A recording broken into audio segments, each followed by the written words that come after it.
Hi welcome to channel, welcome to Bigg Boss 8 channel అనుకోలేమో. మన channel ఈ మధ్యకాలంలో వరుసగా డే బై డే రివ్యూస్ గురించి మాట్లాడుతుంది. అయితే ఈ సీజన్ సంబంధించి ఎక్కువగా స్టార్టింగ్ నుంచే ట్రోల్స్ గురైంది మణికంఠ. అయితే రెండో ప్లేస్లో సోనియా ఆకుల ఉంది. సోనియా ఆల్మోస్ట్ వాళ్ళ ఎంట్రీలోనే ఆర్జీవి లాంటి పెద్ద డైరెక్టర్ని తో పాటు ఆల్ ది బెస్ట్ చెప్పుకోవడం, ఆంధ్రపాటు సినిమాల్లో చేయడం, మేబీ ఆ యాటిట్యూడ్ని వంట పట్టించుకుందా అన్నట్టుగా ఆల్రెడీ నెట్జెన్స్ అంతా ట్రోల్స్ చేస్తున్నారు. మొత్తం మీద సోనియా లాస్ట్ 2 days నుంచి చూస్తే కొంచెం తగ్గిందేమో అనిపిస్తుంది. విష్ణుప్రియతో ఆర్గ్యూ అయిన తర్వాత కొంచెం తగ్గిందేమో అనిపిస్తుంది. మేబీ ఇది రాంగ్ పోర్ట్రే అవుతుంది ఆడియన్స్కి అనే ఉద్దేశంలో తగ్గిందో మొత్తం మీద తెలియదు. బట్ ప్రతిరోజు కూడా ఎవరితో ఒకరితో తన బాధను వ్యక్తపరుచుకొని ఏడ్ చేసేలా కనిపిస్తుంది. ఇలా ఏడ్ చేయడం వల్ల సానుభూతి సంపాదించుకోవడం అనుకోవడం మాత్రం భ్రమ. ఎందుకంటే ఆల్రెడీ మణికంఠ ఏ స్థాయిలో ఏడ్చాడు, నేను ఎంత కష్టపడ్డాను, తల్లి లేదు, తండ్రి లేదు, నా కూతురు కోసం వచ్చాను, నేను ఇక్కడ ఎలాగైనా నాకు ఇది బిగ్గెస్ట్ టాస్క్, నాకు లైఫ్ అండ్ డెత్ సమస్య ఎన్ని చెప్పినా కూడా మణికంఠే ఎస్ఎంఎస్ దీంట్లో కూడా లీస్ట్లో ఉన్నట్టుగా అనిపిస్తుంది. ఇప్పుడు మళ్ళీ సోనియా కూడా మణికంఠ రూట్లోకి వెళితే ఆల్రెడీ వెళ్ళినట్టే అనిపిస్తుంది. ఎందుకంటే మణికంఠ కూడా లైక్ యూ, నాకు హౌస్లో మొత్తం మీద మీరు ఒక్కదానివే నాకు అక్కలాగా అనిపిస్తున్నావు అంటే నా బుజ్జి తమ్ముడు అన్నట్టు అనుకోవడం. తర్వాత నిఖిల్తో బాగా క్లోజ్గా ఉన్న దానికి విష్ణుప్రియ ఏదో క్వశ్చన్ వేయడం, అది పెద్దగా చినిగి గాలివాన్ అవ్వడం.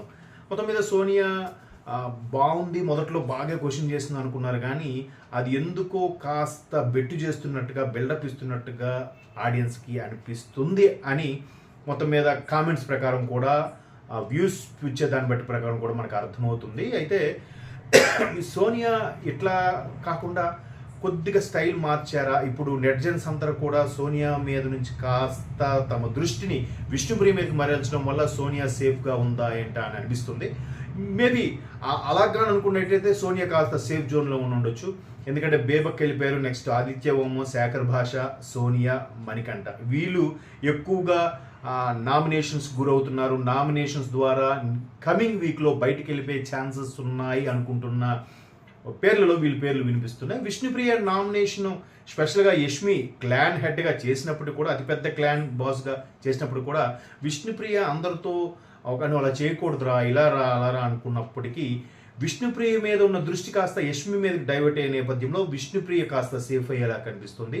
ఇక్కడ సోనియా మీద దృష్టి కాస్త విష్ణుప్రియ మీదకి డైవర్ట్ అవ్వడం, సోనియా కాస్త సేఫ్ అన్నట్టుగా అనిపిస్తుంది. అంటే నా పర్సెప్షన్. అండ్ మోర్ ఓవర్ మన ఛానల్ చూసేవాళ్ళు, మన ఛానల్కి సంబంధించిన కామెంట్స్ రూపంలో కానీ వచ్చేవి కొన్ని రకాల మెయిల్స్ ప్రకారంగా చూస్తే సోనియా మీద ట్రోల్స్ అయిన నెట్జెన్స్ అంతా కూడా ఈ వీక్ వచ్చేసరికి విష్ణుప్రియ మీద డైవర్ట్ అయింది. విష్ణుప్రియ మీద కాస్త నెక్స్ట్ యష్మి మీదకి డైవర్ట్ అయ్యే ఛాన్సెస్ కనిపిస్తుంది. ఎందుకంటే యష్మి నాకు నచ్చినట్టు ఇలాగే ఉంటా, నేను ఇలాగే మాట్లాడతా, నేను ఇంటే ఉంటా, నువ్వు వింటే విను లేకపోతే మాని. అంటే ఇంట్లో ఉన్నప్పుడు ఆ డిస్టర్బెన్స్ కదా, వింటే వినకపోవడం ఏంటి, ఆ వాయిస్ వినిపిస్తుంటే, ఆ మాట వినిపిస్తుంటే చాలా చిరాకు ఉంటుంది.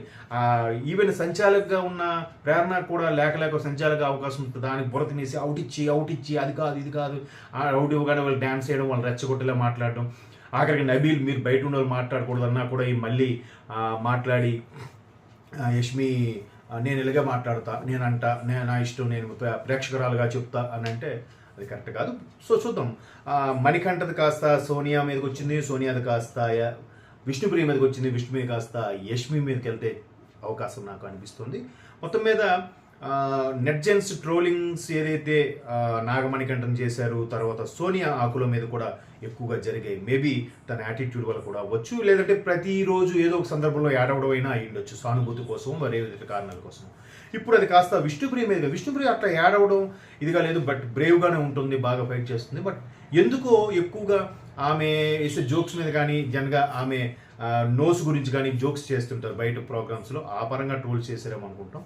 ఈ ముగ్గురిని తప్పిస్తే నెక్స్ట్ యష్మి మీద చేస్తేనే బెటర్ ఏమో నాకు అనిపిస్తుంది. ఎందుకంటే బిగ్ బాస్ చూసే వాళ్ళకి కంప్లీట్గా అర్థమవుతుంది. అంత ఇదిగా నాకేం అవసరం లేదు, అంత రూడ్గా నేను ఇలాగే ఉంటాలా అనే పద్ధతి మాత్రం కరెక్ట్ కాదనిపిస్తుంది.